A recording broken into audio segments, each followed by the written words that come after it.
Titumir college সরকারের জন্য একটা গুরুত্বপূর্ণ টেস্ট কেস হয়ে উঠেছে। এটা সরকার কি টের পাচ্ছে?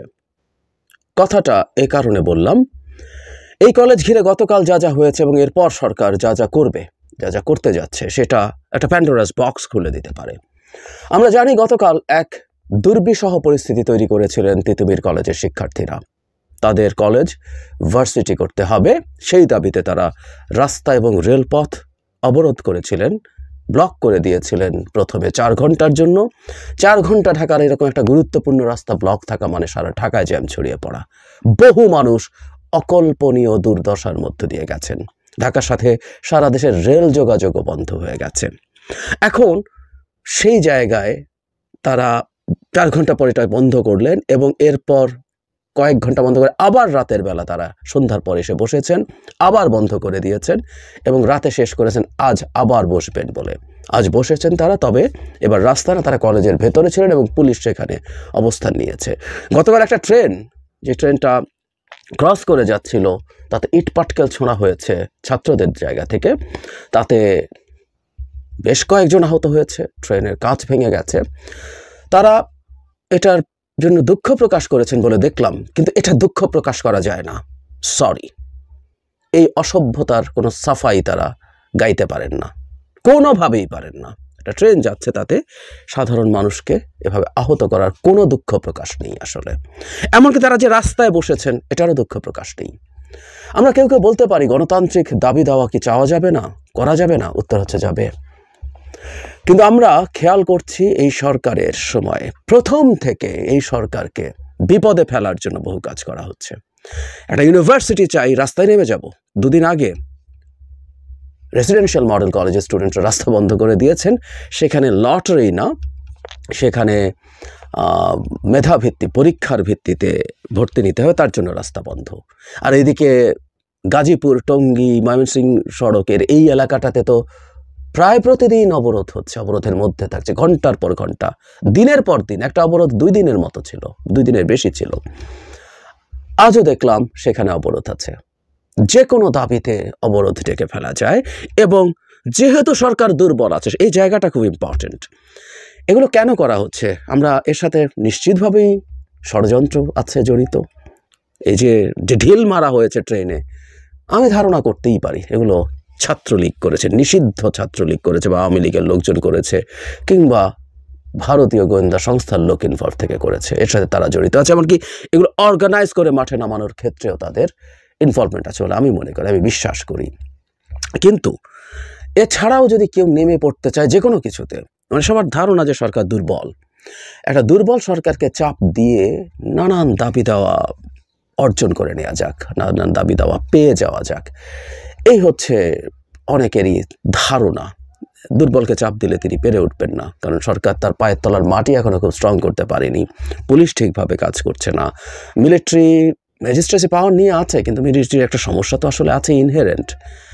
মিলিটারি অভ্যন্তরীণ আইন শৃঙ্খলা রক্ষা করার ক্ষেত্রে ট্রেইনড না, তাদের অস্ত্র সেরকম না, তাদের সব কিছু ভিন্ন। সুতরাং তাদের দিয়ে এই কন্ট্রোল করা সহজ না, বরং এইসব ক্ষেত্রে খুব জরুরি এমার্জেন্সি ছাড়া মিলিটারিকে ব্যবহার না করাই উত্তম। সুতরাং সরকার যেহেতু দুর্বল আছে, রাস্তায় বসে পড়ে এবং যে কোনো কিছু চাও।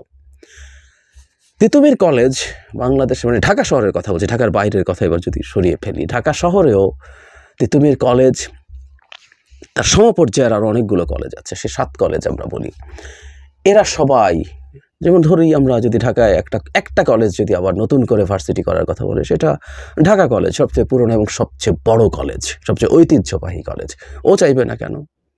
এরকম করে মেয়েদের জন্য ইডেন কলেজ, সে কেন ভার্সিটি চাইবে না? এই হতে থাকলো, এবং ভার্সিটি দিতেই থাকতে হবে সবগুলো ক্ষেত্রে, না হলে রাস্তা বন্ধ করে দেব। এটা ঢাকার কথা গেল। ঢাকার বাইরে অনেকগুলো, বিভিন্ন জেলায়, বিভিন্ন বিভাগীয় শহরে অনেকগুলো বড় বড় কলেজ আছে, সবার ভার্সিটি হতে হবে।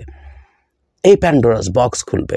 সরকার তাদের সাথে নেগোশিয়েট করে কি করা উচিত? আমি ভার্সিটি মেনে নেব, দেখছি, বিবেচনা করছি, কমিটি করছি, না এটা ভার্সিটি হচ্ছে না, নেগোশিয়েট করা হবে এইটুকু যে তোমরা উঠে যাও, ডোন্ট ডু দিস ফার্দার। এবং খারাপ শোনাবে কথাগুলো বলতে, কিন্তু এটা জরুরি, এটা জরুরি বলে আমি মনে করি। একটা সরকারকে কোনো একটা পর্যায়ে চাপ প্রয়োগ করতে হয়, বল প্রয়োগ করতে হয়। একটা সরকার অ্যাডমিনিস্ট্রেটর, একটা সরকারের আইন শৃঙ্খলা রক্ষাকারী বাহিনী ওজন্যই থাকে, আলোচনা করবে। হঠাৎ করে যে কোনো কিছু করে ফেলা ঠিক না, ফর শিওর, কিন্তু ধাপে ধাপে এই আলোচনাগুলো করা দরকার।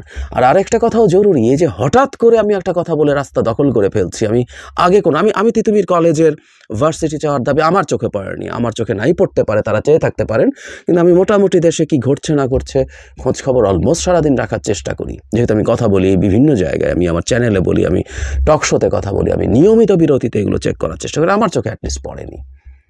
তো তাহলে কোত্থেকে বলেন হঠাৎ করে এসে এটা হয়ে গেল, এবং হঠাৎ করে এসে রাস্তা বন্ধ করে ফেললাম।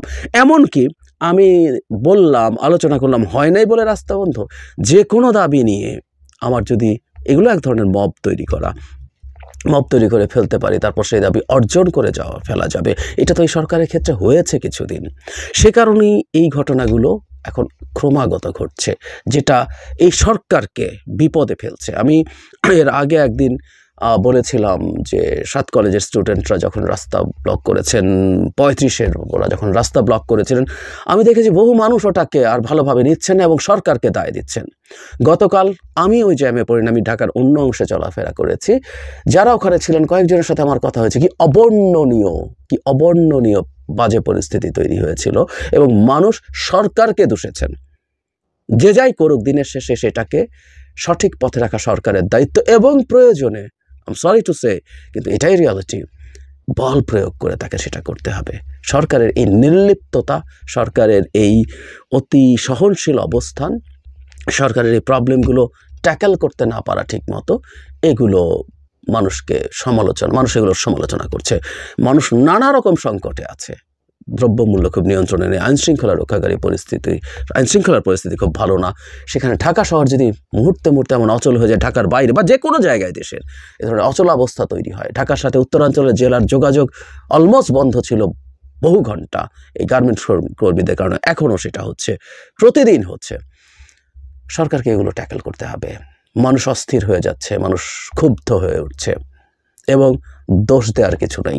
কে কি করছে, ষড়যন্ত্র করছে, আওয়ামী লীগের টাকা না ইন্ডিয়ার টাকা, এগুলো সরকারকে দেখতে হবে। সরকারের টুলস আছে, মেশিনারিজ আছে, আমরা জানি সরকার কি পরিস্থিতিতে দায়িত্ব নিয়েছে, কিন্তু দিনের শেষে এগুলো নিয়ে কন্ট্রোল নেওয়া সরকারের দায়িত্ব। গোয়েন্দা সংস্থা কাজে লাগিয়ে কোথায় কোথায় অস্থিরতার সম্ভাবনা আছে সেগুলো বের করা, নানানভাবে তাদেরকে এগুলোর আগাম খবর পাওয়া থেকে শুরু করা, আর ঘটে গেলে সেগুলো আলোচনার মাধ্যমে, চাপ প্রয়োগের মাধ্যমে, যেভাবেই হোক সমাধান করা সরকারের কাজ। আর একটা কথা সরকারকে মনে রাখতে হবে, সরকার যেহেতু দুর্বল আছে, তাকে চাপ দিলে সব কাজ হয়ে যায়, অনেকটুকু হয়ে যায়। এই পরিস্থিতি যদি হতে থাকে, তাহলে আসলে এটা ঠেকানো যাবে না। সরকারের কোনো একটা জায়গায় ফুল স্টপ দিতে হবে, না এটা হবে না। এটার জন্য একটা দুটো কেস যদি তারা টাফভাবে হ্যান্ডেল করতে পারে, তাহলে যে কোনো দাবি নিয়ে যে কোনো কিছু করে ফেলার পরিস্থিতি আর ঘটবে বলে আমি মনে করি না। প্রধান উপদেষ্টা তার সর্বশেষ ভাষণেও আবারও বলছেন সবার সব অধিকার আছে, অনেকদিন কথা বলতে পারেন নাই, আমি তার স্পিরিটের সাথে একমত, কিন্তু এখন বহু কিছু আছে যেগুলো আসলে হওয়ার কোনো কারণ ছিল না। আমরা বলতে পারলেই সরকার বা একটা দেশের পলিসি সব কিছু অ্যাফোর্ড করতে পারে না। সুতরাং সেই ব্যাপারগুলোর ব্যাপারে সবাইকে একটা সতর্ক বার্তা দেয়া খুব জরুরি। সরকার সেটা করছে না, এবং এটাই সরকারের জন্য বড় বিপদ তৈরি করবে।